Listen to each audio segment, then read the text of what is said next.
you know, some nervous thing. Angry, I need to calm down a bit.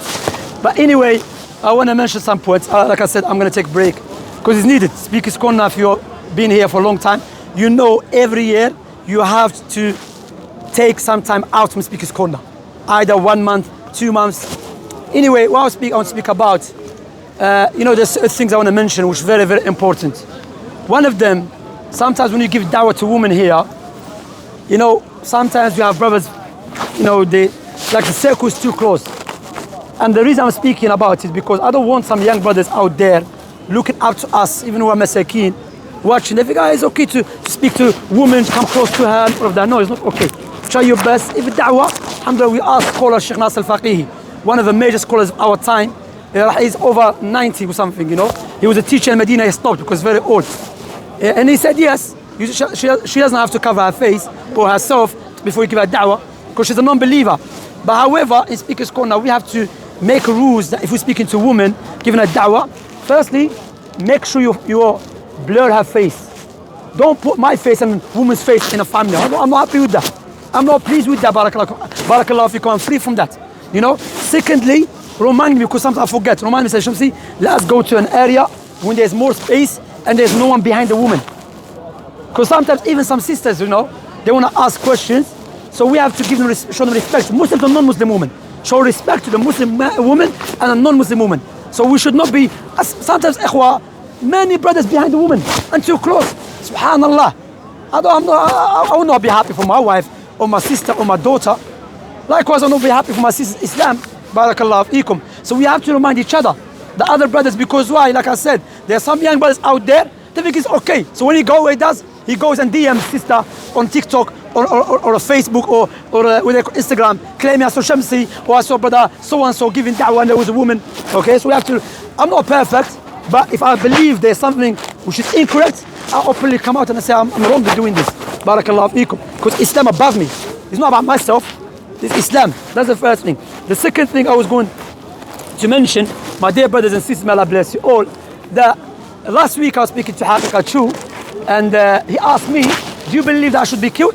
So I said to him, if you go to a Muslim country and there's leaders and the scholars and they pass judgment, you're Khariji, then according to Hadith you should be killed. If you say no, you go against the Hadith yourself. Likewise, he believes I'm an agent. According to Islamic teaching, if I'm an agent working for a Zionist, I should be killed. But he was scared to say it because he's a hypocrite. You understand? Thirdly, my dear brothers and sisters, speaking about the issue of politics, big issues, doesn't belong to someone who is a kitten in front of me. He was like kitten. Then he went online and started talking too much. What he did, that person last week, he became liberal, democracy. He started asking people, what do you think about peace treaty? The majority vote. Majority vote, that's democracy. Even though I told him the verse in the Quran, which clearly he went and guessed it, to show you who's on the Quran and Sunnah, alhamdulillah.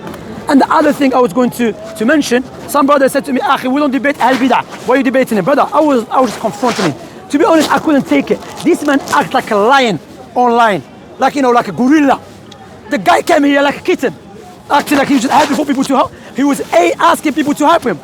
So anyway, may Allah guide him, but there's a lot of lies. But anyway, like I said, I'm going to take a break. May Allah bless you all. So this point, I want to mention also, a reminder to my brothers out there, be aware of speaking to sisters or sisters speaking to brothers on Instagram, Facebook. Of necessity, yes, with restriction. But wallah is a fitna. Even my sisters, even if someone is a scholar, you have to fear Allah subhanahu wa ta'ala. Okay? Because he's a man. The end of the day is a man. Okay? So we as a brothers and sisters, we have to help one another to not put each other into fitna. Barakallahu fikum. So because the calamity sometimes, I speak to a brother, he said, yeah, the sister you were speaking to online on Speaker's Corner, she's my friend on Instagram. Your friend on Instagram? What does that mean? How she's your friend? Yes, if you're a da'i and you have people following you, even then we have to fear Allah subhanahu wa ta'ala, including myself. Please, this is for me, including myself. We have to fear Allah subhanahu wa ta'ala. And you have to be careful, you know. That's why, you know, having your own personal thing is dangerous, wal-'iyadu billah. So just a reminder, may Allah bless you, my dear brothers and sisters and my sisters, if you don't have to come here, don't come. If you come out of necessity, then there's etiquette. Go get the brother you want to speak to, bring someone with him, go aside. Don't start assisting in between them, man.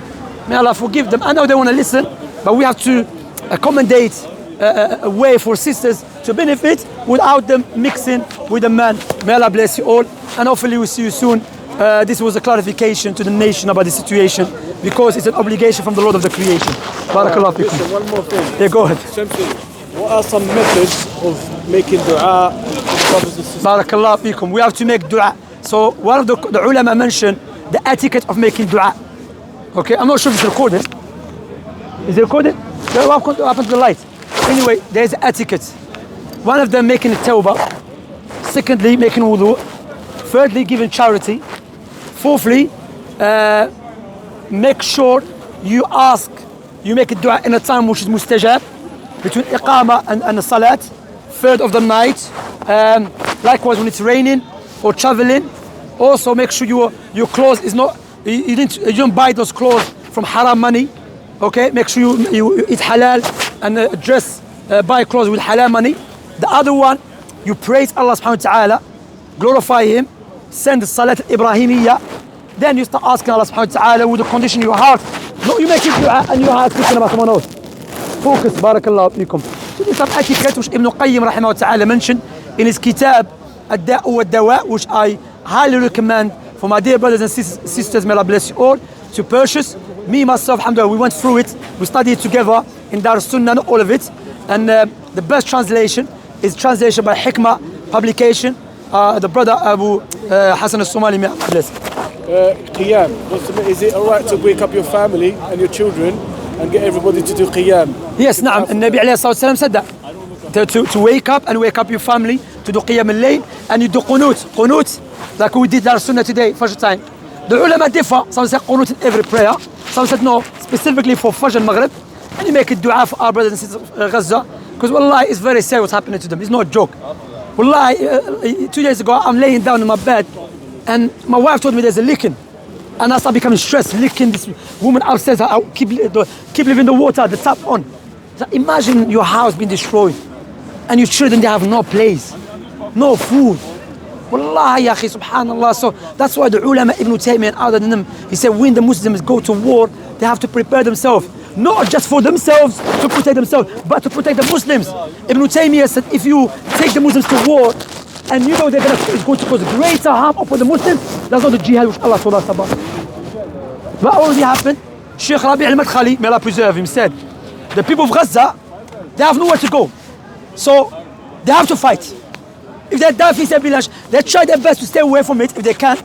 But if the Zionists come to kill them, they have to fight even with the stones, with everything. You know, Sheikh Rabi mentioned that. And this is a clear refutation against the liars who said that the Salafis, they say, if someone comes to kill you, tell him, wait, let me read Kitab Tawheed.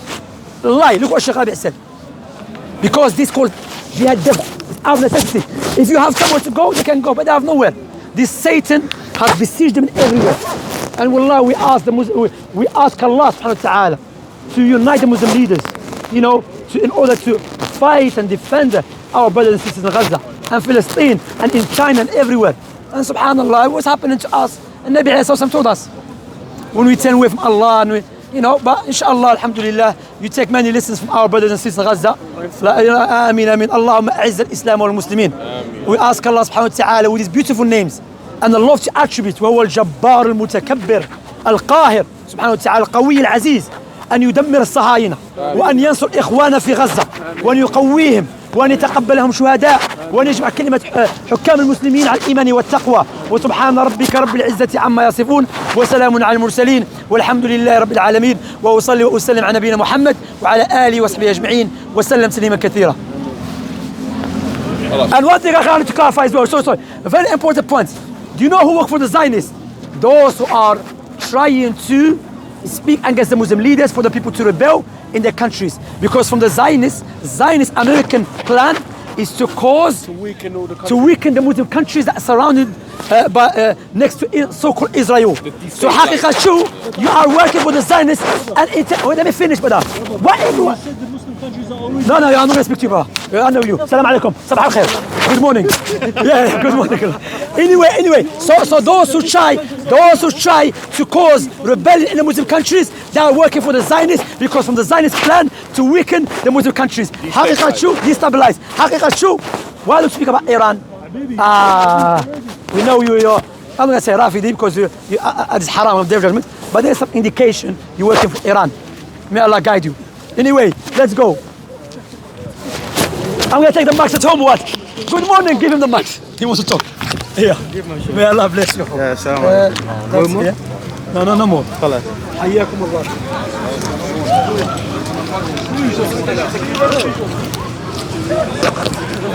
هاك خذ لا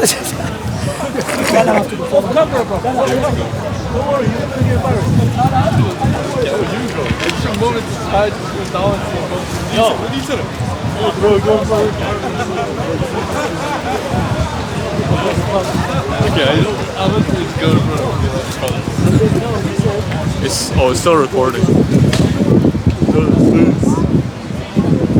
That would be like one of those face at PSG. That would be like that Easter egg at the end, you know, at the end of a Marvel movie. It's like, brothers. I don't watch movies, bro. I don't watch movies. I don't know either, but I've heard about it in memes. At the end of the movie, you know, after the credits, there's like a scene. Bro, you know how there's credits at the end of the movie. Credits, yeah. Okay. There's like the rolling credits. Sometimes there's like a short scene after that, which most people don't see. Brothers, if you're facing with PSG, hold yourself. I'll do it if you come with me. I'll do it if we go together. I'm actually down. Every time there's a problem. If it goes viral. Usually happens, brother. Yes, it is.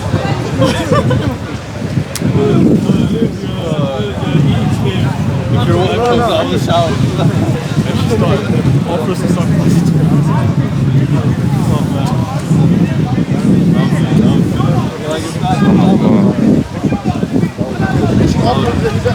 That would